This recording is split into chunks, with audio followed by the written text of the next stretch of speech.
So hello बच्चा party की हाल चाल। आई होप सब लोग बहुत अच्छे होंगे, बहुत ही फिट होंगे और बहुत ही मस्त होंगे। सो बेसिकली आज हम लोग बात करेंगे टाइप्स ऑफ रिएक्शन की। हाँ मालूम है, रिएक्शन की ये जो वीडियो थी ऑलरेडी अपलोड हो गई थी, बट उसमें कुछ टेक्निकल एरर थी। मैंने बताया भी था कि इसमें मेरी वॉइस आ रही थी, वीडियो नहीं विजिबल हो रही थी आधी, तो फिर से थोड़ी सी मेहनत करनी पड़ी है, बट कोई बात नहीं, खैर आप लोगों के लिए कुछ भी।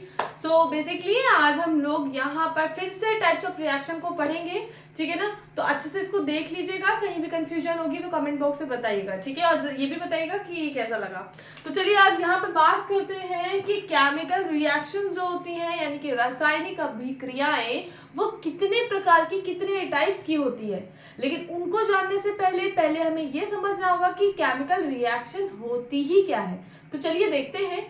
एक्चुअल में केमिकल रिएक्शन की अगर बात करें तो केमिकल रिएक्शन का मतलब होता है कि जब भी कोई भी कंपाउंड है, कोई भी सब्सटेंस है, उसमें केमिकल बॉन्ड है, और वो केमिकल बॉन्ड जब ब्रेक होते हैं, जब उसको किसी तरह से इनिशिएट किया जाता है, तो वो ब्रेक होके जब जब भी कंपाउंड या फिर किसी भी सब्सटेंस के बॉन्ड ब्रेक होते हैं, then they form a new type of bond.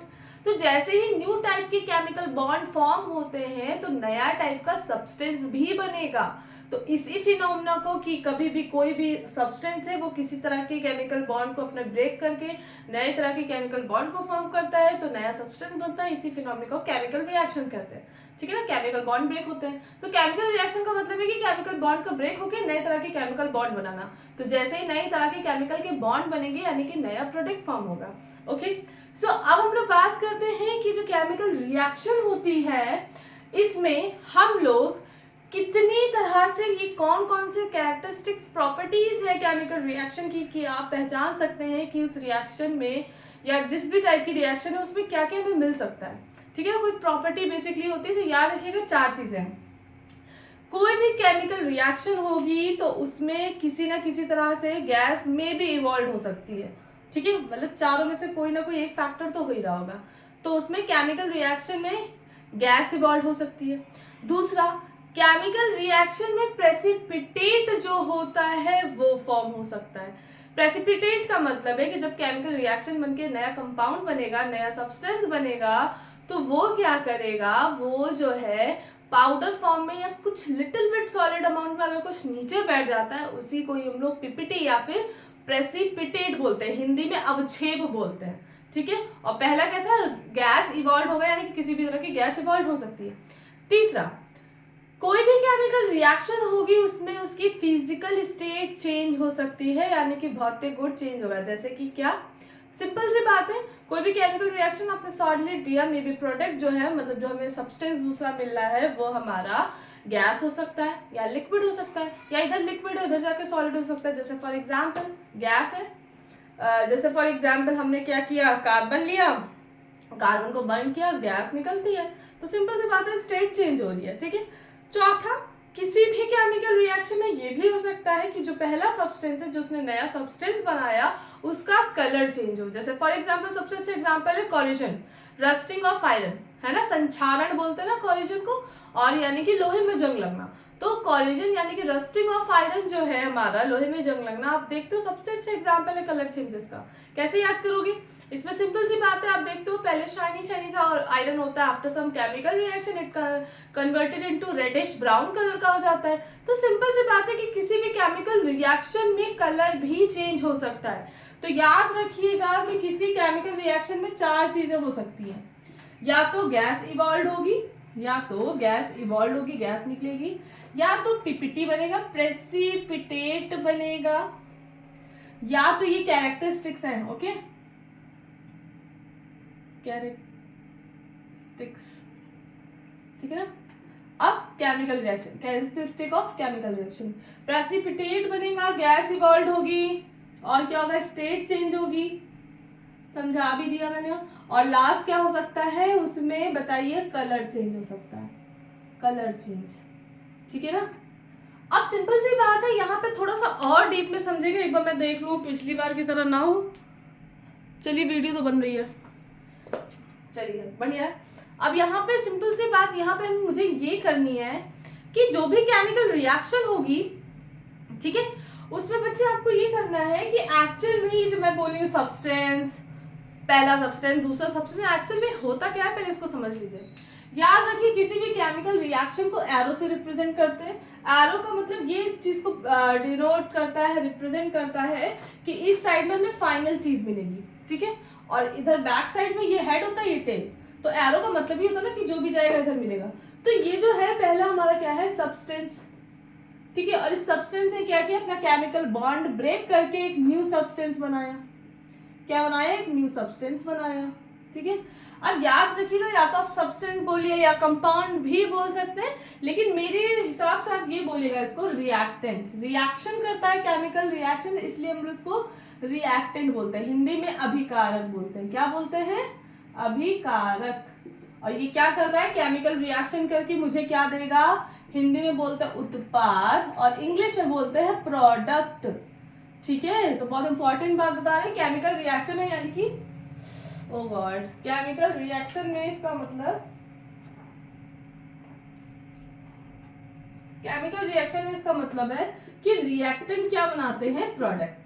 कैसे बनाते हैं, केमिकल रिएक्शन में बॉन्ड ब्रेक करके। जैसे फॉर एग्जांपल मैंने एक बॉन्ड लिया ए बी और इसने सी से रिएक्शन की, इसके बॉन्ड ब्रेक हुए और इसने क्या बना दिया, ए सी से बॉन्ड कर लिया और बी अलग हो गया। मतलब कुल मिला के एक नया बॉन्ड जो है वो बनता है, जिसकी वजह से क्या है, न्यू कंपाउंड फॉर्म होता है, जिसको हम लोग प्रोडक्ट कहते हैं। तो रिएक्टेंट क्या करते हैं, केमिकल रिएक्शन को करके प्रोडक्ट को फॉर्म करते हैं, अभिकारक उत्पाद बनाते हैं, ठीक है। तो ये अभिकारक या रिएक्टेंट होते हैं। ये कितने तरह के केमिकल रिएक्शन शो कर सकते हैं, कितने तरह के प्रोडक्ट बनते हैं, इसी के बिहाफ पे हम लोग टाइप्स ऑफ रिएक्शन पढ़ते हैं, ठीक है। तो समझ में आ गया, बोलो चक दे फटे। चलो अब हम लोग करते हैं यहाँ पे, ठीक है। तो इसको नोट कर लीजिए जल्दी से, ठीक है। और आज बिल्कुल सही तरह से वीडियो आप लोगों के पास पहुंच जाए, कुछ भी ना हो, बड़ी मेहनत लगती है।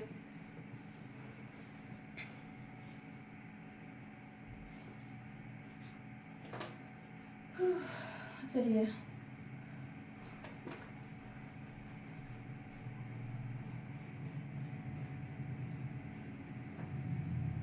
चलिए अब टाइप्स ऑफ केमिकल रिएक्शन की बात करते हैं। तो बहुत ही सब्र से, बेसब्री से इंतजार कर रहे हैं आप लोग, मुझे मालूम है। तो चलिए देखते हैं कितने टाइप की रिएक्शंस होती हैं। बट मुझे बहुत गर्मी लग रही है, तो रुक जाइए 10 मिनट के लिए।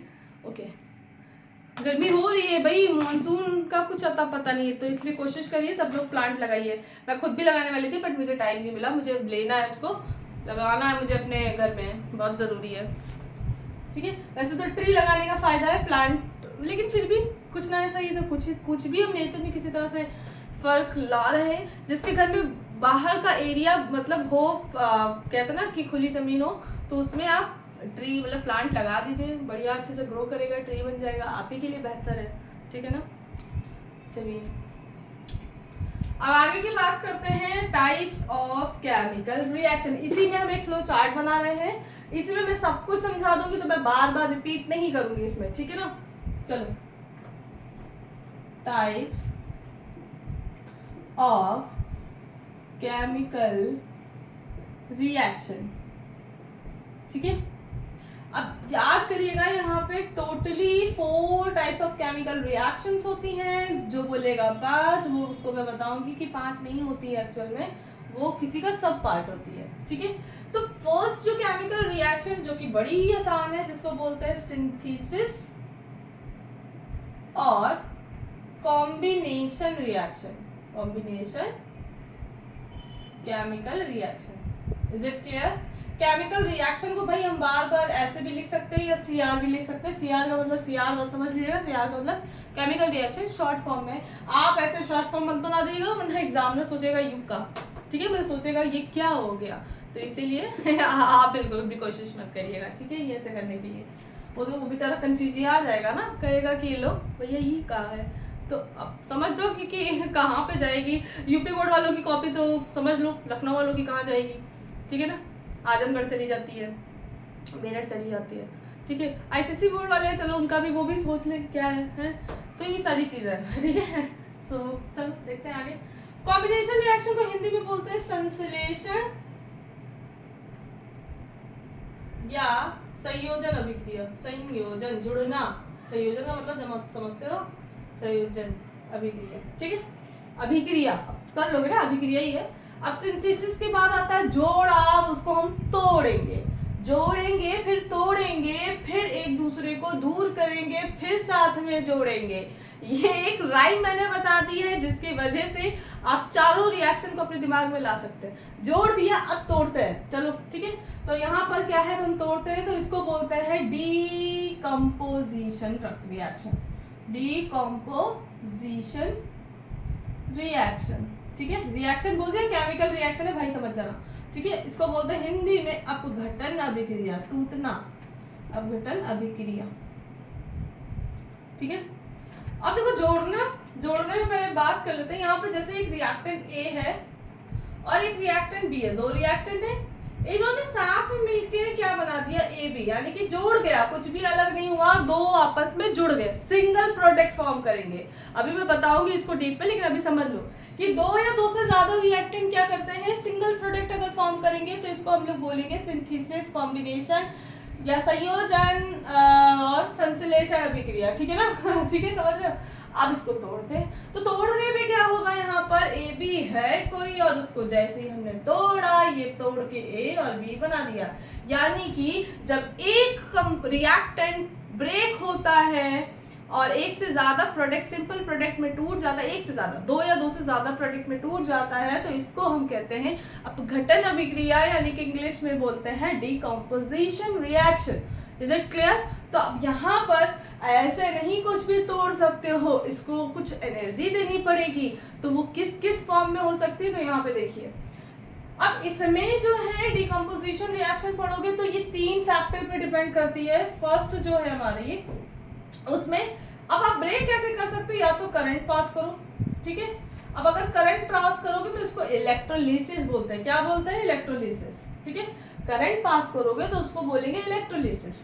दूसरा, आप हीट दे सकते हो, अच्छा इनके भैया सिंबल भी होता है, मैं बताऊंगी।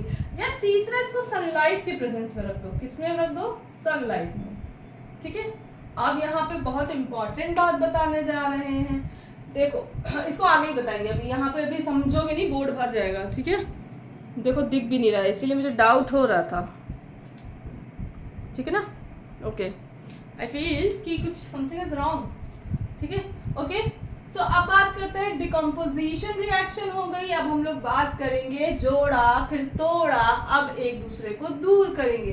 तो दूर करने का मतलब है, जब दो लोग को दूर करना हो तो तीसरा पर्सन आना जरूरी है, यानी कि एक विलन लेके आएंगे चलो, तो इसको बोलते हैं क्या, डिस्प्लेसमेंट। भाई एक जोड़ा दूसरा तोड़ा, तीसरा जो है हटाएगा ना, तो कोई डिस्प्लेस करेगा, that's why we call it displacement reaction. Okay, समझ में आया बाबू भैया। डिस्प्लेसमेंट रिएक्शन को हिंदी में बोलते हैं विस्थापन अभिक्रिया, विस्थापन अभिक्रिया, समझे कि नहीं भाई बबुआ, क्या बोलते बिहारी में, बूझे कि नहीं, ठीक है। चलो अब बात करते हैं विस्थापन। तो विस्थापन में क्या होगा, सुनो, ये बेचारे दो बड़े ही मस्त तरीके से अपनी लाइफ जी रहे थे। विलन कौन आया, ये सी, इसने क्या किया, ये जो बेचारे अच्छे खासे रह रहे थे, ये जो है इसको अपने से दूर करवा देगा। अब ये कैसे हो सकता है भाई, खुद सोचो, दो लोग बहुत अच्छी खुशी जी रहे हैं, तीसरा आया, तो इसका मतलब है कि तीसरा ज्यादा पावरफुल होगा, तभी तो वो उसकी, मतलब समझ रहे हो ना, उसके साथ वाले को ले जाएगा, है ना, सिंपल सी बात है। तो don't take it serious, but it's a reality कि यहाँ पर क्या बनेगा बच्चे, AC बन जाएगा या A भी बन जाएगा, सॉरी नहीं कुछ गड़बड़ हो रहा है, हाँ ये बन जाएगा CB या BC बोल दो, जो भी बोल दो चलेगा, और यहाँ पे A बेचारा अकेला हो जाएगा। समझ में आई मेरी बात, बड़े दुख की बात है। चलो अब यहाँ पे बात करते हैं, इसीलिए कहते हैं पढ़ाई करो, पढ़ाई पावरफुल बनो, समझ में आया। चलो अब बात करते हैं डबल डिस्प्लेसमेंट या double decomposition reaction, both are same, ठीक है।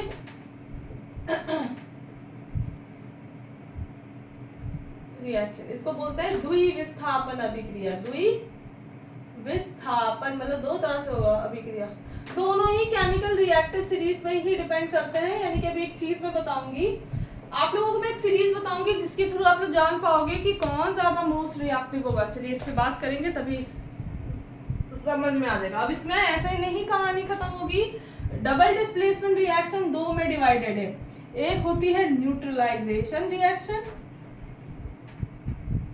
न्यूट्रलाइजेशन रिएक्शन, और दूसरी होती है हमारी precipitation, precipitation reaction.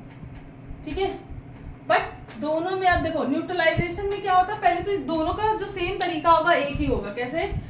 A B होगा और यहाँ पे सी और डी होगा। अब ये क्या करेंगे, अपने आयन को एक्सचेंज करेंगे। तो ए सी के साथ नहीं, ए डी के साथ चला जाएगा। ये पॉजिटिव और निगेटिव माना जाता है, ये पॉजिटिव निगेटिव पॉजिटिव निगेटिव। तो ये पॉजिटिव इस निगेटिव के साथ चला जाएगा और ये पॉजिटिव इस निगेटिव के साथ। ठीक है, तो अब मेरी बात सुनिए, ये पूरा फिनोमेना होगा, यानी कि ये अपने आयन एक्सचेंज करेंगे। और ये दो तरह से होता है। न्यूट्रलाइजेशन का रिएक्शन का मतलब होता है कि when acid and base reacting with each other then they form a salt as well as water release होगा। ठीक है, ये रिएक्शन जो है न्यूट्रलाइजेशन रिएक्शन की होती है। प्रेसिपिटेशन रिएक्शन का मतलब है कि वहां पे कुछ जो रिएक्शन होगी इस तरह से, उसमें लिटिल बिट अमाउंट में कुछ सॉल्ट बनेगा। ठीक है, तो उसको ही प्रेसिपिटेशन और रिएक्शन कहते हैं। तो चलिए अब बेसिकली एक एक करके सब देखते हैं और थोड़ा सा डीप में जाके इसको समझते हैं क्या है। और लिटरली बता रही हूँ 100% मेरी गारंटी है कि जो इसको अच्छे से देखेगा उसको ये रिएक्शन आ जाएंगी करना। ठीक है, इवन आप इतने कहते हैं ना कि आप इतने कैपेबल हो जाओगे कि इसमें आप किसी भी टाइप की, अगर मैंने आपको रिएक्शन दे दी तो आप एबल हो कि इसको आइडेंटिफाई कर दो। ओके, ठीक है, तो चलिए इसको नोट कर लीजिए, स्क्रीनशॉट ले लीजिए, मैं हट जा रही हूँ।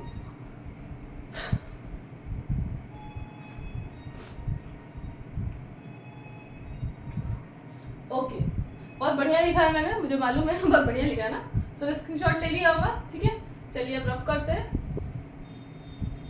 आज लोग कहेंगे मैम डस्टर से नहीं रब करें, इससे ज्यादा अच्छा रहता है, सुटेबल रहता है। सुटेबल का मतलब थोड़ा थीम रहता है, डस्टर थोड़ा ब्लैकी ब्लैकी कर देता है इसको, बोर्ड को।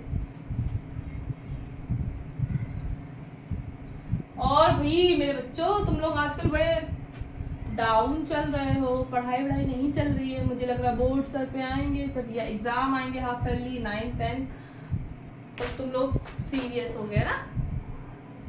तब क्या होगा, आप इसे तैयारी करते चलो भाई। ठीक है, और 10th क्लास ये आपके लिए बेनिफिशियल है ना, ये आपको तो पढ़ना ही पढ़ना है।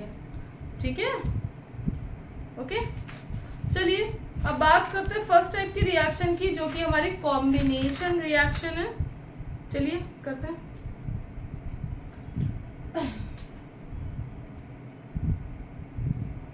कॉम्बिनेशन रिएक्शन, ठीक है, शॉर्ट फॉर्म में लिख रहे हैं, आप लोग मत लिखिएगा फिर बोल रही हूँ। ठीक है, जिसको बोलते हैं संयोजन अभिक्रिया। क्या बोलते हैं? संयोजन अभिक्रिया। अब इसमें मैंने आपको बता दिया कि इसमें क्या होगा, इसकी डेफिनेशन लिख लीजिए। व्हेन मैं सब्सटेंस नहीं बोलूंगी, आप सब्सटेंस भी यूज कर सकते हैं, या रिएक्टर या प्रोडक्ट यूज करो। तो मैं बोल दूंगी व्हेन 2 और more reactants formed a single product। देखो एकदम आसान है डेफिनेशन, अब इसको भी ना कर पाओ तो फिर क्या। तो ऐसे पहले दिखाना, डेफिनेशन लिखना, फिर ऐसे रिएक्शन दिखा देना A + B, और इसमें क्या बना दिया AB। अब इसके बाद आप क्या करोगे, एक एग्जाम्पल लोगे। तो जैसे मैंने एक एग्जाम्पल लेना है, सबको मालूम है कोल कार्बन होता है, उसको जब आप इग्निटाइट करोगे, इग्निशन करोगे, कंबशन करोगे, कंबशन का मतलब सबको मालूम है, हिंदी में दहन बोलते हैं। तो कंबशन आप कब करते हो, सिंपल सी बात बताइएगा। कंबशन यानी कि दहन तभी हो सकता है जब उसमें ऑक्सीजन की प्रेजेंस हो एटमॉस्फेयर में। तो इसका मतलब है कि कोल, बर्निंग ऑफ कोल सबसे अच्छा एग्जांपल है। कार्बन है, कार्बन को ऑक्सीजन की प्रेजेंस में क्या किया हमने, कंबशन कराया, कंबशन। ठीक है ना, दहन हिंदी में क्या बोलते हैं, दहन, बहन नहीं दहन। ठीक है, अब यहाँ पे क्या है, C+O2 से रिएक्शन कराया तो क्या हो जाएगा, CO2 गैस क्या होगी, निकल जाएगी। अच्छा भाई, ये जो सिंबल है ये बताता है कि गैस इवॉल्व होगी, चलो ये भी बता दूं। ठीक है, ये सिंबल बताता है गैस निकल रही है, गैस क्या इवॉल्व हो रही, भाई ऊपर उड़ रही है। ये सिंबल बताता है प्रेसिपिटेट बना, नीचे मैंने बताया ना सॉलिड अमाउंट पे नीचे कुछ बैठ जाता है, प्रेसिपिटेट बना रहा है। ठीक है, तो इस तरह से है सारी चीजें। ठीक है, अभी और 2-3 सिंबल है, जब हम लोग डिकम्पोजिशन रिएक्शन पढ़ेंगे तब डिस्कशन करेंगे। ठीक है, तो ये आपको समझ में आ गया, ये 2 रिएक्टेंट है, इन्होंने एक सिंगल प्रोडक्ट फॉर्म कर दिया। अब दूसरा है हमारा आयरन। आयरन की रिएक्शन सल्फर पाउडर से अगर जैसे ही कराएंगे, ये बना देता है FeS। ठीक है ना, फेरस सल्फेट। तो ये क्या है, सॉरी फेरस सल्फाइड। तो ये क्या करता है, ये एक सिंगल प्रोडक्ट बना रहा है। तो इसी तरह से बहुत सारी रिएक्शंस हो सकती हैं, आप देखते जाइए, उसको करते जाइए, ठीक है ना। अब जैसे एक एग्जांपल है, ठीक है, एक एग्जांपल है यहाँ पे अमोनिया गैस है NH3, ठीक है, गैस फॉर्म में ऐसे दिया रहता है, ये गैस फॉर्म में, ये अगर देखोगे तो ऐसे दिया रहेगा सॉलिड सॉलिड, और ये भी क्या बनेगा तुम्हारा, ये सॉलिड, ठीक है। अब ये है और इसकी रिएक्शन मैंने HCl हाइड्रोक्लोरिक एसिड से करा दी which is liquid in state. अब ये जैसे ही कराओगे तो ये कॉम्बिनेशन रिएक्शन देके NH4Cl दे देगा, और आपको मालूम है ये कैटायन एनायन मैंने पढ़ाया, NH4 क्या है, अमोनियम आयन है, Cl क्या है, क्लोराइड आयन है, दोनों साथ में जुड़ जाएंगे कि अमोनिया पे NH4+1 का चार्ज होता है और क्लोरीन पर Cl-1 का चार्ज होता है। जिसको ये मालूम नहीं है, मैंने कैटायन एनायन की वीडियो बनाई है कि how we form a chemical formula, इसको जरूर देख लीजिए तभी इस पे आइएगा, अदरवाइज समझ में नहीं आने वाला, ठीक है ना। ओके समझ में आ गई कॉम्बिनेशन रिएक्शन, समझ में आ गई, बुझे, चलिए ये कैसे बोलते हैं बिहारी, बुझे ऐसे बोलते हैं, बहुत इंटेलिजेंट होते हैं बहुत, ठीक है ना। बाय द वे हम यूपी वाले और बिहार वाले होते ही इंटेलिजेंट होते हैं भाई, बहुत होते हैं, तभी तो हम लोग UPSC निकालते हैं ना। चलो अब बात करते हैं नेक्स्ट, अब हम लोग बात करते हैं डिकम्पोजिशन रिएक्शन, जस्ट इसके ऑपोजिट बिहेवियर है, यहाँ पे जोड़ रहे थे वहां पे, वहां पे जोड़ रहे थे, यहाँ पे तोड़ेंगे, ठीक है ना। डिकम्पोजिशन रिएक्शन आपका घटा है ना अभिक्रिया, तो चलो पहले डेफिनेशन से पहले हम क्या करते हैं इसको समझ लेते हैं। इसमें क्या होगा, when a one reactant या single reactant form a two or more similar products, है ना, when a single reactant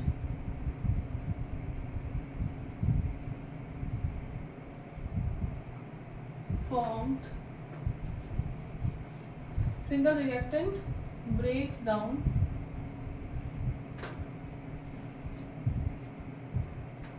and form two और मोर, एक मत लिख देना, टू और मोर, दो या दो से ज्यादा सिंपल प्रोडक्ट फॉर्म करते हैं, सिंपल ही करेंगे भाई, बहुत सिंपल कोई गैस निकली होगी या कुछ बहुत ऐसे छोटा छोटा सा सिंपल से बात ना, तोड़ोगे तो सिंपल ही सिंपल तो बनेगा। अब इसमें एक रिएक्शन पहले इसको समझ लो, इसको लिखोगे AB, इसने ब्रेक किया A+B में, ठीक है। तो इसमें सबसे अच्छा एग्जांपल अगर बताएं तो आप लोग याद रखें, कैल्शियम कार्बोनेट जानते हो, CaCl3, इसको हीट करेंगे। अच्छा हाँ, डिकम्पोजिशन रिएक्शन तीन चीजों पर डिपेंड करती है, मैंने बताया भी था। डिकम्पोजिशन रिएक्शन क्या होती है, पहली चीज अगर हम इसको हीट करेंगे तो इसको बोलते हैं थर्मल डिकम्पोजिशन रिएक्शन। क्या बोलेंगे, थर्मल डिकम्पोजिशन रिएक्शन, ठीक है ना। और इसको डेल्टा से रिप्रेजेंट करते हैं, या तो हीट आपको दिखेगा या तो ये डेल्टा दिखेगा, उसको डेल्टा बोलते हैं। ये ब्रैकेट मैंने आपको समझाने की मतलब ऐसे लिखा रहेगा, ठीक है ना, ट्रायंगल जैसा, इसको क्या बोलते हैं, डेल्टा। तो ये शो ये इस बात को करता है कि ये इस बात को डिनोट करता है कि उस रिएक्शन में हीट हो रहा होगा, जैसे मैंने यहाँ शो कर दिया, ठीक है। या तो आप इसको ऐसे डेल्टा ना बुक में दिख जाएगा या तो हीट, ठीक है। दूसरी चीज, अगर किसी भी केमिकल रिएक्शन में करंट पास करा रहे हैं तो इसको बोलते हैं इलेक्ट्रोलिसिस। इलेक्ट्रोलिसिस, थर्मल का मतलब हीट की प्रेजेंस में डिकम्पोज हो रहा है, इलेक्ट्रोलिसिस का मतलब करंट पास करा रहे हैं, तो इसमें आपको आई सिंबल दिखेगा, ठीक है ना, आई का मतलब करंट, ठीक है ना। अब सिंपल सी बात है, इलेक्ट्रोलिसिस में क्या हो रहा है कि इलेक्ट्रिसिटी पास करेंगे तो केमिकल बॉन्ड्स ब्रेक होंगे और सिंपल प्रोडक्ट में टूटेंगे। अब तीसरी चीज है, यहाँ पर जो है रिएक्शन में अगर सनलाइट के प्रेजेंस में हो रहा है, बहुत सारी ऐसी रिएक्शन है जो सनलाइट के प्रेजेंस में होता है, इसको रिप्रेजेंट करते हैं h न्यू से, ये प्लैंक कांस्टेंट होता है, फ्रीक्वेंसी होती है।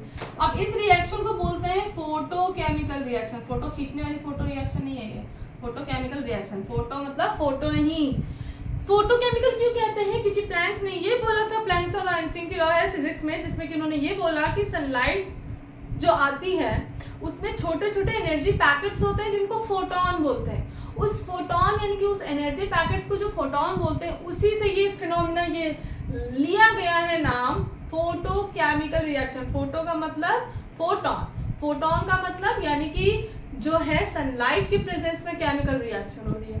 बात समझ में आ गई? ठीक है, तो कोई भी चीज़ बेवजह वजह के नाम नहीं होते, बेवजह के नाम नहीं होते, कोई ना कोई काम जरूर उसमें छिपा हुआ होता है। तो मैंने हीट की प्रेजेंस में किया तो इसको बोलेंगे थर्मल डिकम्पोजिशन रिएक्शन। भाई सिंपल सी बात है, थर्मल डिकम्पोजिशन रिएक्शन इतने में नहीं रुकने वाली, इसको थोड़ा सा डीप में पढ़ना पड़ेगा। ठीक है, अभी तो ये टूटेगा CaO प्लस CO2। तो भाई सिंपल से तो प्रोडक्ट निकल रहा है, देखो कार्बन डाइऑक्साइड गैस निकल रही है, कैल्शियम ऑक्साइड बन रहा है। ठीक है, अब चलो तो पहले थर्मल डिकम्पोजिशन पढ़ लेते हैं, देन इलेक्ट्रोलिसिस पढ़ लेते हैं, और उसके बाद हम लोग क्या पढ़ेंगे, photochemical reaction, which is very important क्योंकि पूछा जाता है। ठीक है, तो थर्मल डिकम्पोजिशन इतने में नहीं रुकेगा, मैंने अभी बताया, क्योंकि इसमें हमें अलग अलग चीजों को पढ़ना होगा। ठीक है ना, यानी कि यहाँ पे ये बताऊंगी मैं कि अगर मेटल के कोई कंपाउंड्स हैं, ठीक है, अब मेटल में कौन कौन सी डिकम्पोजिशन रिएक्शन हो सकती है, thermal decomposition reaction in metal compound, यानी कि मेटल का ऑक्साइड बन सकता है, मेटल का हाइड्रोक्साइड हो सकता है, मेटल का कार्बोनेट हो सकता है, मेटल का बाइकार्बोनेट हो सकता है, मेटल का नाइट्रेट हो सकता है। तो इनको हम हीट की प्रेजेंस में, यानी कि इनकी थर्मल डिकम्पोजिशन रिएक्शन कैसे कराएंगे, so we have to find it. Okay, so अभी देखते हैं, बहुत ही आसान है, बिल्कुल परेशान होने की जरूरत नहीं है, लेकिन उसको समझने से पहले आपको एक सीरीज समझनी होगी जिसको बोलते हैं रिएक्टिविटी ऑफ मेटल सीरीज, जिसको रिएक्टिविटी सीरीज भी बोलते हैं। ठीक है, ऐसा नहीं है कि इसमें मेटल की जगह नॉन मेटल नहीं होते, नॉन मेटल्स भी होते हैं, बट अभी हम लोग मेटल्स की बात करें इसलिए सिर्फ और सिर्फ हम मेटल्स को समझेंगे, वो भी सारी नहीं। ठीक है, मैं एक ट्रिक बताऊंगी, उसके थ्रू आप लोग को सारी चीजें समझ में आ जाएंगी। ठीक है ना, पहले मैं हेडिंग डाल दूं, क्या होगा, थर्मल डिकम्पोजिशन ऑफ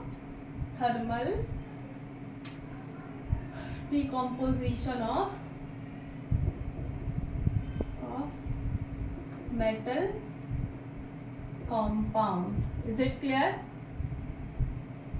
ठीक है, thermal decomposition of metal compound. एक बार मैं जरा देख लूं, वीडियो बन रही है? ठीक है, चलिए, बहुत बढ़िया। अब इसमें मेटल की रिएक्टिविटी सीरीज बता रही हूँ, जिसको इसको याद करने में कोई बड़ी बात नहीं है, ट्रिक बताऊंगी मैं। ठीक है, मैं लिख दे रही हूँ, केदारनाथ का मांगे आलू, केदारनाथ का मांगे आलू जरा फीका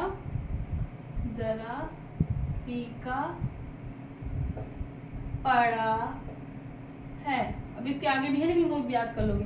केदार का मतलब पोटेशियम, नाथ का मतलब सोडियम, का मतलब कैल्शियम, मांगे मतलब Mg मैग्नीशियम, आलू का मतलब एल्युमिनियम, जरा का मतलब जिंक, फीका का मतलब लेड Pb, एंड पड़ा का मतलब फीका का मतलब आयरन, सॉरी, पड़ा का मतलब लेड, और है का मतलब हाइड्रोजन।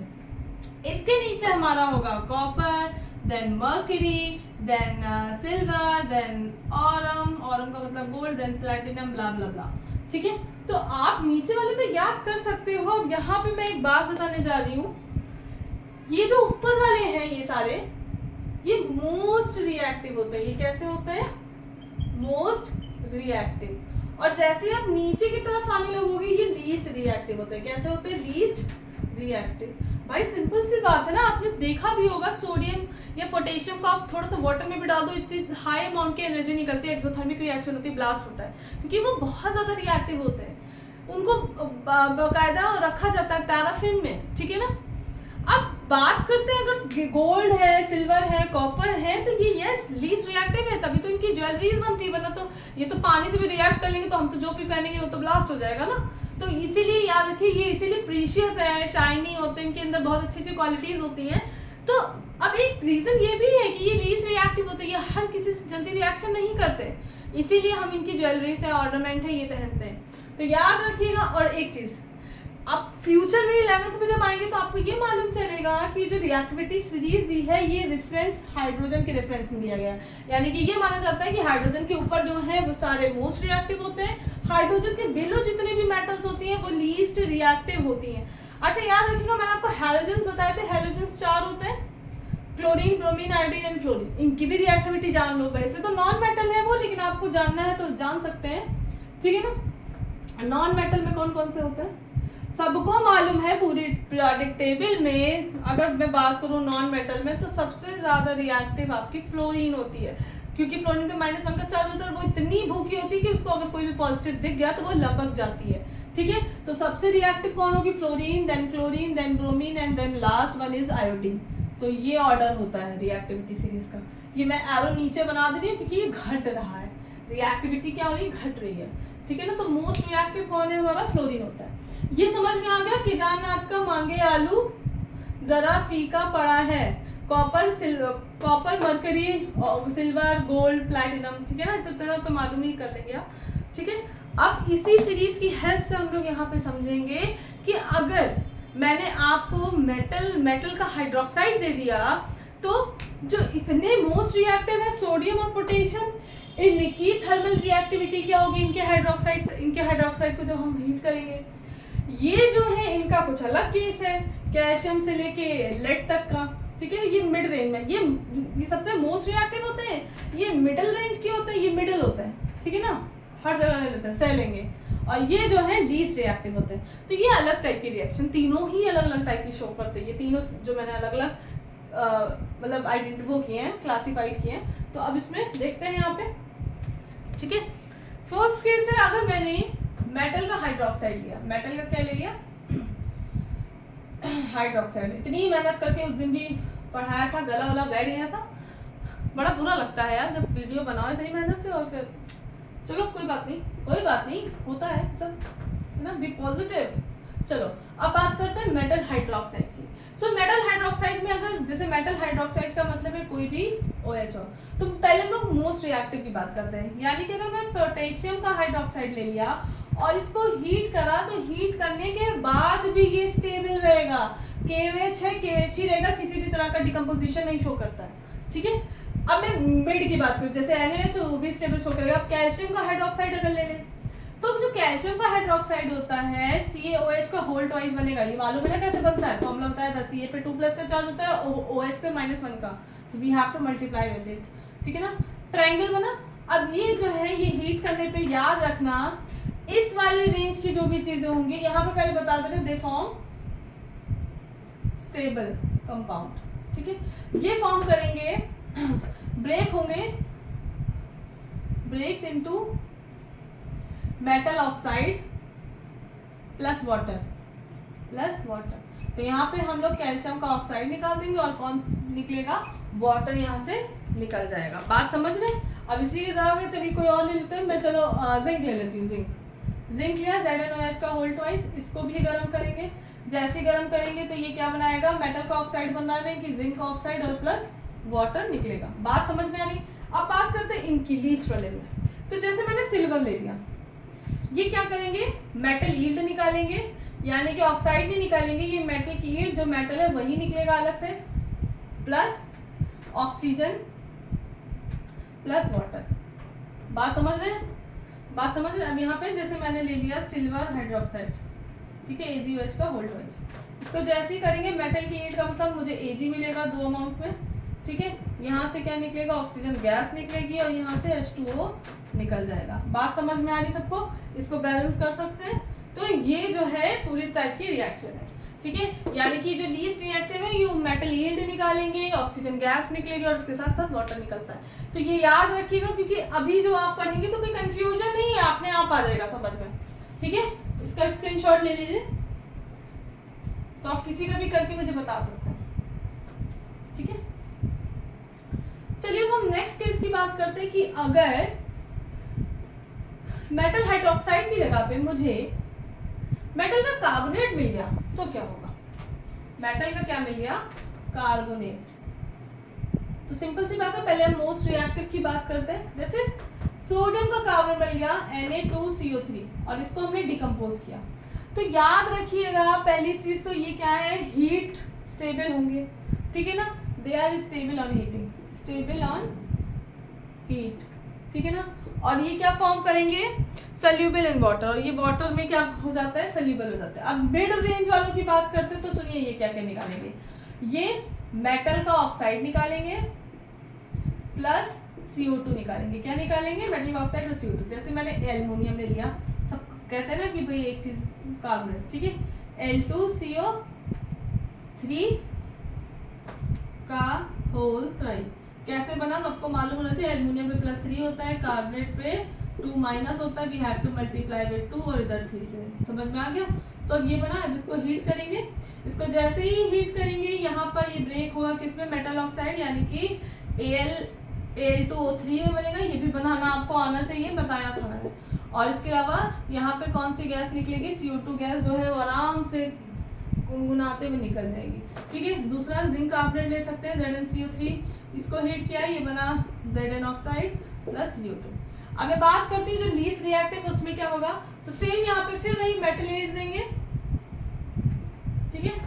मेटल ईल्ड देने के साथ साथ क्या देंगे, यहाँ पे ऑक्सीजन गैस देंगे, O2 निकलेगी, और O2 के साथ साथ CO2 निकलेगा। तो चलिए करके देखते हैं। जैसे मैंने सिल्वर लिया और सिल्वर का मैंने कार्बोनेट बनाया, तो Ag2CO3 बनेगा, ठीक है। अब यहाँ पे क्या है, जैसे इसको हीट करेंगे तो हीट करने पे ये बनाएगा 2Ag, O2 गैस निकलेगी और CO2 गैस निकलेगी, ठीक है। बैलेंस कर लीजिएगा रिएक्शन को, ठीक है। तो इस तरह से ये निकलेगा, ये 2 लगाएंगे तो ये 4 हो जाएगा, ठीक है ना, 2 2 2, ठीक है। तो इस तरह से ये सारा होगा, समझ में आ गया। ये सब केस में देखिए सेम टू सेम ही आ रहा है, बस इतना दिमाग आप लगा सकते हैं ना कि इसमें वाटर तो निकलेगा नहीं, CO2 ही निकलेगा, ठीक है। बहुत इंपॉर्टेंट है, बहुत ज्यादा। ये कैसे रब हो गया, क्लोरीन, क्लोरीन, ब्रोमीन, आयोडीन, ठीक है। अब चलिए बात करते हैं, अगर केस में मेटल कार्बोनेट की जगह मेटल बाइकार्बोनेट हो, इसमें तो बहुत आराम से चंगा है सब, मेटल बाइकार्बोनेट। इसमें बस एक चीज याद रखिएगा, मैं अभी बता दूंगी कि कार्बोनेट बाइकार्बोनेट कभी भी ब्रेक होता है, ब्रेक होगा इसका, तो याद रखिएगा ये हमेशा बाइकार्बोनेट कार्बोनेट बनाता है, मेटल कार्बोनेट बनाएगा, मतलब H हट जाएगा, बाई का मतलब ये तो ना बीच में H होता है वो हट जाता है, ठीक, प्लस CO2 निकलता है, वाटर निकलता है। ये चीज एकदम दिमाग में बैठा लीजिए, चाहे कोई भी हो। तो इसमें क्या है, जैसे कि मैंने यहाँ पे एक एग्जांपल ले लिया, सोडियम बाइकार्बोनेट NaCO3, इसको हीट किया तो ये बना देगा sodium carbonate Na2CO3 plus CO2 plus H2O। बात समझ में आ गई, कर लोगे, ठीक है। अब अगर कैल्शियम का कार्बोनेट बना दिया CaHCO3 का होल ट्वाइस, क्या बनाएगा, CaCO3 plus CO2 plus H2O, ठीक है। इसको बैलेंस कर लीजिएगा, बैलेंस करना मैंने सिखाया है, वैसे तो बैलेंस ही है। अब एक का प्रोडक्ट आप लोग बनाओगे, अगर मैंने मैग्नीशियम दे दिया तो इसका प्रोडक्ट क्या बनेगा, ठीक है। मुझे कमेंट बॉक्स पे आंसर चाहिए, ओके। कर लेंगे, इसमें कुछ ऐसा नहीं है, सब में एक जैसा ही होता है, ठीक है। ओके, आगे बढ़े। चलिए अब हम नाइट्रेट की आखिरी केस बात कर लेते हैं, डिकम्पोजिशन की, बस मेटल नाइट्रेट, ठीक है। मेटल नाइट्रेट क्या होगा, मेटल नाइट्रेट का मतलब है, अब इसमें भी क्या होगा, हाईएस्ट और लोएस्ट का मतलब होगा। अच्छा ये एक चीज याद रखिएगा, डिकम्पोजिशन रिएक्शन जो है वो हमारी बॉडी में भी होती है, लेकिन चलिए पहले उसको बताने से पहले हम लोग यहाँ पे नाइट्रेट्स की भी बात कर लेते हैं। तो जैसे इसमें नाइट्रेट की बात करेंगे तो जो मोस्ट रिएक्टिव है, जैसे पोटेशियम और सोडियम, इनके जो नाइट्रेट होंगे वो नाइट्राइट में कन्वर्ट होंगे और ऑक्सीजन गैस निकलेगी, किसमें, नाइट्राइट प्लस O2 निकलेगा। तो KNO3 है, इसको जैसे हीट करोगे KNO2 निकलेगा और इसके साथ साथ ऑक्सीजन गैस रिलीज होगी, सेम NaNO3 भी है, तो ये नाइट्रेट नाइट्राइट में, यानी कि एक कम हो जाता है ना ऑक्सीजन, मालूम है, और ऑक्सीजन निकलेगा, ठीक है। अब जो मिडल वाले हैं उसमें क्या निकलता है, NO2 गैस निकालेंगे और ऑक्सीजन गैस इवॉल्व होगी, ठीक है। और इसके साथ साथ यहाँ पे क्या है, ये ऑक्साइड बनाएंगे, मेटल की ऑक्साइड, ठीक है। तो चलिए देखते हैं यहाँ पे, जैसे जिंक का नाइट्रेट लेते हैं, ZnNO3 का होल ट्वाइस, इसको जैसे ही हीट करेंगे जिंक ऑक्साइड बनेगा, NO2 गैस निकलेगी और O2 गैस निकलेगी, ठीक है, इस तरह से करेंगे। इसी तरह से कैल्शियम का भी करके आप दिखाइएगा मुझे, CaNO3 का होल ट्वाइस, इसको हीट किया, मुझे प्रोडक्ट बताइएगा आप लोग, ठीक है। अब इतने आप एक्सपर्ट हो गए हो। अब लीस्ट रिएक्टिव की बात कर लेते हैं, तो लीस्ट रिएक्टिव याद रखिएगा मेटल यील्ड देगा, वही सेम चीज चल रही है भाई, NO2 निकलेगा और NO2 के साथ साथ O2 निकलेगा, बस यही है कि इसमें मेटल यील्ड मिल रही, बाकी दोनों प्रोडक्ट हैं, ठीक है। अब इसमें क्या है, AgNO3 है, AgNO3 को जैसे ही हीट करेंगे Ag निकलेगा प्लस NO2 निकलेगा, ये रिएक्शन सबने की है, ठीक है, ये रिएक्शन की है। और इस रिएक्शन में क्या होता है, इस रिएक्शन को हम लोग जब करेंगे तो सिल्वर निकलेगा, नाइट्रोजन डाइऑक्साइड गैस निकलेगी, ऑक्सीजन गैस इवॉल्व होती है, समझ में आ गया। अब बात करते हैं, ऐसा भी होता है, ऐसा होता ही है, हमारी जो ह्यूमन बॉडी है इसमें भी डिकम्पोजिशन रिएक्शन होती है।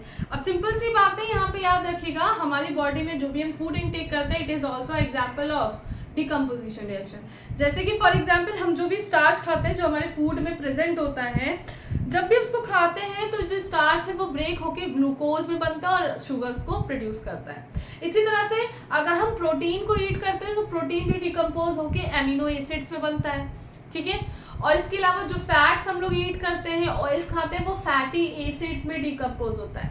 जब डिकम्पोज इन सब में हो जाता है उसके बाद रेस्पिरेशन के थ्रू फूड जो बना वो सब बाई प्रोडक्ट वो चेंज होता है, वो ब्रेक करके CO2 और वाटर में प्रोड्यूस करता है, ठीक है ना। तो ये पूरा फिनोमिना होता है, ठीक है। चलिए मैं एक आध रिएक्शन आखिरी में दूंगी और आप लोग उसको प्रोडक्ट मुझे बताइएगा और कौन सा टाइप की रिएक्शन है ये भी बताइएगा, ठीक है। चलिए अब जो है मैं तीसरी टाइप की रिएक्शन बताने जा रही हूँ।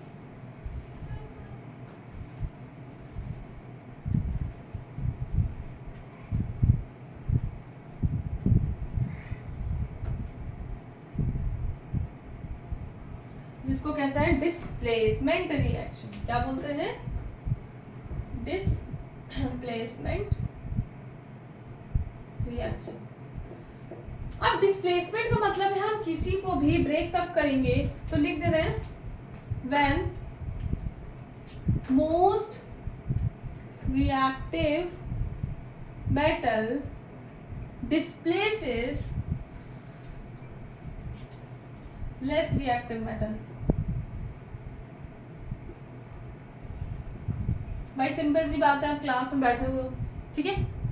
अब आप किसी से नहीं डरते, आपने कहा कि मैं तो जहाँ बैठा हूँ मैं अपने साथ मैं बैठूंगा, लेकिन इसी दौरान कोई ऐसा पावरफुल इंसान आ गया जिसको देख के आप घबरा गए। अब घबराने के बाद अगर उसने कहा उठ जाओ तो आपको उठना पड़ेगा, ठीक है ना। तो आप क्या करोगे, आप ज्यादा पावरफुल या आप लीस्ट रिएक्टिव हो गए तो आप चुपचाप से क्या करोगे, साइड में हट जाओगे और वो जो पावरफुल इंसान है वो बैठ जाएगा। तो यहीं पे यहाँ भी यही चीज है। अच्छा मैं देख लूँ भाई, ठीक है ना। चलो अब यहाँ पे क्या होगा तो इसको देखते हैं। अब A और B है बेचारे साथ साथ जी रहे थे खुशी खुशी, एक विलन आ गया C जो कि क्या था, मोस्ट रिएक्टिव, ठीक है। और ये A थे ये जो महाराज, ये लीस्ट रिएक्टिव थे। तो B क्या करेगी, B सीधे छोड़ देगी, इनको छोड़ देगी जो भी समझिए, ये इसके साथ चला गया, ये क्या बना देगी B CB बोलोगे, है ना। ये पॉजिटिव होता है ना मेटल, तो ये तो उसके साथ कुछ जुड़ा हुआ है। और ये A बेचारा मायूस अकेला रह जाएगा। तो चलिए एक एग्जांपल देते हैं, सबने देखा भी होगा, सबको मालूम है कॉपर सल्फेट सोल्यूशन जो होता है it is blue in colour. जब उसमें आयरन नील डालते हैं तो आफ्टर सम टाइम 15 मिनट्स बाद आप देखोगे वो ब्लू सोल्यूशन जो है it converted into green solution. तो ऐसा क्यों होता है, तो चलिए मैं बताती हूँ। एक्चुअली में यहाँ पे डिस्प्लेसमेंट रिएक्शन ही होती है, कॉपर सल्फेट है, इसकी रिएक्शन जैसे ही आयरन से कराते हैं after some time you see कि यहाँ पर ये क्या है, ये ज्यादा रिएक्टिव है। अगर सीरीज देखोगे आयरन ऊपर है कॉपर नीचे, तो कॉपर क्या है लीस्ट रिएक्टिव है, आयरन क्या है मोस्ट रिएक्टिव। तो यस ये इसके सल्फेट आयन को जरूर चुरा सकता है, इसके अंदर इतनी हिम्मत है। तो ये महाराज Cu2+ है, SO4 2- है, ये तो ही है महाराज। अब ये क्या करेंगे, लेके गए ठुकरा के प्यार मेरा इंतकाम देखेगी। तो ये जो कॉपर सल्फेट सोल्यूशन बनता है यही होता है बेटा ग्रीन कलर का, यानी कि ये जो ब्लू कलर है ये ग्रीन में कन्वर्ट हो जाता है। बात समझ में आई। तो ज्यादा पावरफुल है आयरन, हमने कैसे पहचाना, रिएक्टिविटी सीरीज को देखकर। तो you all have to remember this chemical series, ठीक है ना। रिएक्टिविटी सीरीज को देख लोगे, इसको याद करना भी आसान है, मैंने बता भी दिया, ठीक है। चलिए आगे बढ़े। अब एक और देख लो, कोई भी मैंने दे दिया, चलो इसको मैं रब करने जानी फिर मैं बता रही हूँ। जैसे मैंने क्वेश्चन दिया, ठीक है, ओके, CuSO4 है, इसकी रिएक्शन हाइड्रोजन गैस से कराएंगे। एक क्वेश्चन बहुत इंपॉर्टेंट पूछा जाता है बोर्ड्स में कि when copper sulfate reacting with the hydrogen gas then it forms H2SO4, मतलब रिएक्शन हो जाती है, कॉपर निकल जाता है। बट जब H2SO4 की रिएक्शन हम CO से कराते हैं तो रिएक्शन क्यों नहीं होती है, ठीक है। या आपको ऐसे बोल दिया, बोलो प्रोडक्ट फॉर्म करो, तो आप तो बड़े चट्टे जल्दी जल्दी प्रोडक्ट फॉर्म कर दोगे, नहीं बनेगा। आपको रिएक्टिविटी याद रखना है। हाइड्रोजन इस केस में देख रहे हो कॉपर से ज्यादा रिएक्टिव है, तो ये मोस्ट रिएक्टिव है, तो ये डिस्प्लेस कर देगा। बट इस केस में देख रहे हो हाइड्रोजन से ज्यादा रिएक्टिव नहीं है, ये लीस्ट रिएक्टिव है। तो क्या इसकी इतनी हिम्मत है कि हाइड्रोजन के सल्फेट को अपने से चुरा सकता है? नहीं। तो इस वजह से ये रिएक्शन पॉसिबल नहीं होती है। तो ये बात बहुत ही याद रखिएगा, बहुत ज्यादा पूछा जाता है। तो चलिए मैं एक क्वेश्चन दे रही हूँ, मुझे इसका आंसर बताइएगा, ठीक है। समझ में आ रहा है? मैंने मैग्नीशियम दिया और इस मैग्नीशियम की रिएक्शन H2SO4 से करी है, ये आपको इसका प्रोडक्ट बताना है, ठीक है। बताइएगा मुझे कमेंट बॉक्स में, ठीक है। और आधा आधा करके बिल्कुल मत वीडियो पढ़िएगा तो इकट्ठा ही पढ़िएगा, ठीक है। चलिए अब आगे बढ़े। अब हम बात करते हैं डिस्प्लेसमेंट रिएक्शन, तो समझ गए। अब हम लोग बात करते हैं डबल डिस्प्लेसमेंट की। तो बच्चे ये रिएक्टिविटी सीरीज याद रखिएगा, बिल्कुल याद रहेगा। अब डबल डिस्प्लेसमेंट में क्या होता है, रिएक्टिविटी सीरीज को याद भी रखिए, और इसमें क्या होता है, एक्सचेंजेस ऑफ आयन होता है, ठीक है। Double displacement reaction, okay, when two reactants exchanges their ions, then they form two new products, ठीक है। इसी को ही कहते हैं ये रिएक्शन डबल डिस्प्लेसमेंट रिएक्शन, यानी कि A और AB है और CD है, इसने क्या किया, अपने आयंस को एक्सचेंज किया, देन इसने क्या बना दिया, ये बना देगा, ये प्लस है, ये माइनस है, ये प्लस है, माइनस पता है ना, केटन एनायन होते हैं, तो ये AD बना देगा और क्या बनेगा, CB बना देगा। तो इसने क्या किया, नए प्रोडक्ट को फॉर्मेशन किया। तो बेसिकली क्या है, हम लोग डबल डिस्प्लेसमेंट में सिंपल सी रिएक्शन को देख लेते हैं। तो डबल डिस्प्लेसमेंट में दो टाइप की रिएक्शन है। फर्स्ट हमारी न्यूट्रलाइजेशन रिएक्शन है, तो पहले उसी को पढ़ते हैं। न्यूट्रलाइजेशन रिएक्शन, न्यूट्रलाइजेशन रिएक्शन में बेटा बहुत सिंपल है, याद रखिएगा। When an acid reacting with the base then it forms a salt, और इसके साथ साथ क्या निकलता है, वाटर निकलता है। तो this type of reaction is known as neutralisation reaction, यानी कि डबल डिकम्पोजिशन रिएक्शन या डबल डिस्प्लेसमेंट रिएक्शन का ही एक ये सब एग्जांपल है। तो आप सोचते हो कि नहीं फिफ्थ रिएक्शन न्यूट्रलाइजेशन है, तो नहीं, इसी का क्वेश्चन है, ठीक है। तो चलिए रिएक्शन करते हैं और फिर कंफ्यूजन दूर करते हैं। अब एक एग्जांपल है, सबको बहुत इंपॉर्टेंट मालूम होगा। एक एसिड है HCl, सबको मालूम है ये। इसकी रिएक्शन एक बेस NaOH कास्टिक सोडा से करा दी, जैसे ही कराई सबको मालूम है, इसमें ब्रेक करेंगे, एक cation H+ Cl- Na+ OH-, जिसको नहीं मालूम ये पता करो कैसे ब्रेक करते हैं। अब इसका ये प्लस ये लेके चला जाएगा और ये तो ये बना देगा NaCl और इसके साथ साथ वाटर निकल जाएगा, ठीक है। समझ में आया? दूसरा चलो एक और एसिड लेते हैं, जैसे कि मैंने लिया H2SO4 और इसकी रिएक्शन करा दी अमोनियम हाइड्रोक्साइड से। किससे करा दी, अमोनियम हाइड्रोक्साइड से। अब चलिए कैटायन एक्सचेंज करते हैं। ये कैसे टूटेगा, 2H+ SO4 2-, ये क्या है NH4 अमोनियम चार्ज, NH4+ और OH-। वाटर निकला, वाटर निकाल दो पहले। जब वाटर निकल गया जो बचा अमोनियम सल्फेट बनेगा, अमोनियम सल्फेट का सॉल्ट बनेगा, ठीक है ना। तो इस तरह से रिएक्शन होगी। आई होप आपको समझ में आ रहा है। अब बात करते हैं प्रेसिपिटेशन रिएक्शन की, इसको समझ लीजिए, इसका सेकंड टाइप है, ठीक है ना। प्रेसिपिटेशन रिएक्शन में समझ लीजिएगा कि कोई प्रेसिपिटेट मतलब लिटिल बिट अमाउंट में सॉलिड बैठता है, ठीक है ना। Precipitation reaction. अब 6 पढ़ अभिक्रिया। अब क्षेपण अभिक्रिया। बात समझ में आ गई? ठीक है बेटा, वीडियो हो सकता है कि भाई सुबह तक जाएगी। उस दिन भी यही हुआ था, वीडियो बहुत लंबी बन गई थी, 50 मिनट के ऊपर बन गई थी। 50 मिनट्स का मतलब 52 मिनट्स की बनी थी। तो और हुआ ये था कि कॉल आ गई थी, तो वो जो है अलग अलग से मुझे जोड़नी पड़ी, तो वो बड़ा टाइम लग रहा था। तो मुझे लगा हो गया, सुबह मैं सो गई थी, सुबह अपलोड करते देखा आधी ब्लर हो गई, और जो ओरिजिनल थी वो मैंने डिलीट कर दी थी, तो मेरा काम बहुत बढ़ गया था। ठीक है, तो चलिए प्रेसिपिटेशन रिएक्शन। अब प्रेसिपिटेशन रिएक्शन में क्या होगा, प्रेसिपिटेट फॉर्म होगा, यानी कि लिटिल अमाउंट में जो सॉलिड नीचे बैठ जाता है किसी रिएक्शन में, जो प्रोडक्ट साइड में, उसी को प्रेसिपिटेट कहते हैं। ठीक है, उसको छान भी सकते हैं, फिल्टर करके अलग किया जा सकता है फिल्टर पेपर से। तो अब मैंने ले लिया बेरियम क्लोराइड। ये क्वेश्चन बहुत पूछा जाता है। बेरियम क्लोराइड की रिएक्शन जब सोडियम सल्फेट से कराते हैं तो ये बनाता है, क्या कराता है, ये व्हाइट कलर का पीपीटी देगा बेरियम सल्फेट का। ठीक है, और यहाँ पे नमक बनता है NaCl, तो ये सॉलिड फॉर्म में व्हाइट पीपीटी दे देता है। क्या दे देता है? White PPT. ठीक है ना, इसके कैटायन तोड़ लोगे ना, Ba पे 2+ का चार्ज होता है, ठीक है, Cl पे -1, Na पे +1 का चार्ज होता है, ये 2 लगे हुए हैं, सल्फेट पे 2-। अब ये सीधे ले जाएगा फिर ये। ठीक है, तो कर लोगे ना, कोई दिक्कत तो नहीं है। ठीक है, सो इसी तरह से बहुत सारी रिएक्शन है, इनको कर लीजिएगा। अब जैसे एक क्वेश्चन मैं दे रही हूँ आपका है बेरियम क्लोराइड। ठीक है ना, एक क्वेश्चन चलो ये देते हैं, AgNO3 है सिल्वर नाइट्रेट। ठीक है, सिल्वर नाइट्रेट की रिएक्शन अगर हम HCl से कराएंगे तो यहाँ पे क्या बनेगा, मैं बता दे रही हूँ, AgCl बनेगा और यहाँ पे HNO3 निकलेगा।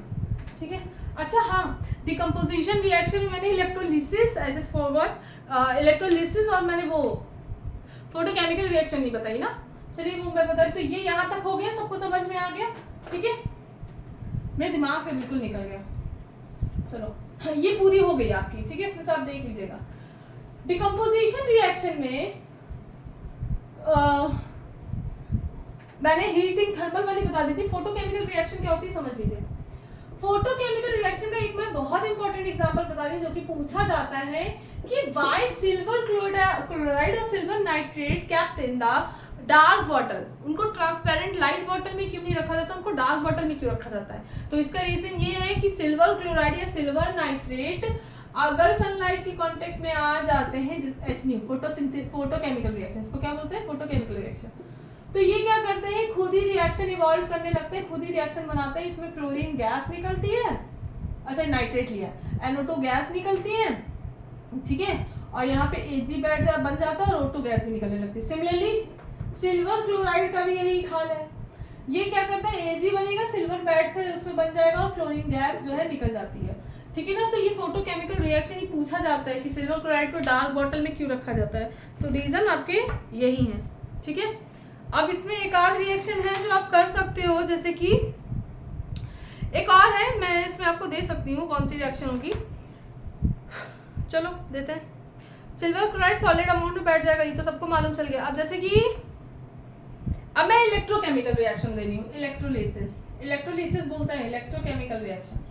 इलेक्ट्रोकेमिकल रिएक्शन में सबसे अच्छा एग्जांपल याद होगा, वाटर है, वाटर को हम ब्रेक कर सकते हैं हाइड्रोजन और ऑक्सीजन गैस में, लेकिन ये ऐसे नहीं होती, इसमें करंट पास करानी होती है, इलेक्ट्रोलिसिस करानी होती है। और वाटर ऐसा नहीं कि वाटर में सिर्फ 2 इलेक्ट्रोड डाल दिए और करेक्ट कर दिया, नहीं, उसमें सॉल्ट आपको ऐड करना पड़ेगा, क्योंकि सॉल्ट वहाँ पे इलेक्ट्रोलाइट की तरह बिहेव करता है। ठीक है ना, ओके, समझ में आ गया। तो इसी तरह से ये रिएक्शन है, अब इस तरह से आपको समझ के करना है। आई होप आपको समझ में आ गया हो, बहुत ही आसान था। अब नेक्स्ट में हम लोग बात करेंगे कि जो केमिकल रिएक्शन है वो शॉर्ट में मैं अपलोड कर दूंगी, उसमें भी जो केमिकल रिएक्शन है वो एनर्जी पे डिपेंड होती है। तो केमिकल रिएक्शन ऑल्सो 2 टाइप्स की होती है इन्हीं सब में, एक्सोथर्मिक और एंडोथर्मिक। ये क्या होता है we will discuss in the next class. तो see you, take care, bye bye. आपको ये वीडियो सुबह तक मिल जाएगी, ओके। तो मिलते हैं कल तक। और मैं बता दूं, कल मैं जो है फिजिक्स का बात करूंगी, जिसमें कि मुझे बात करनी थी रे डायग्राम की। ठीक है, तो see you in the next class, bye bye.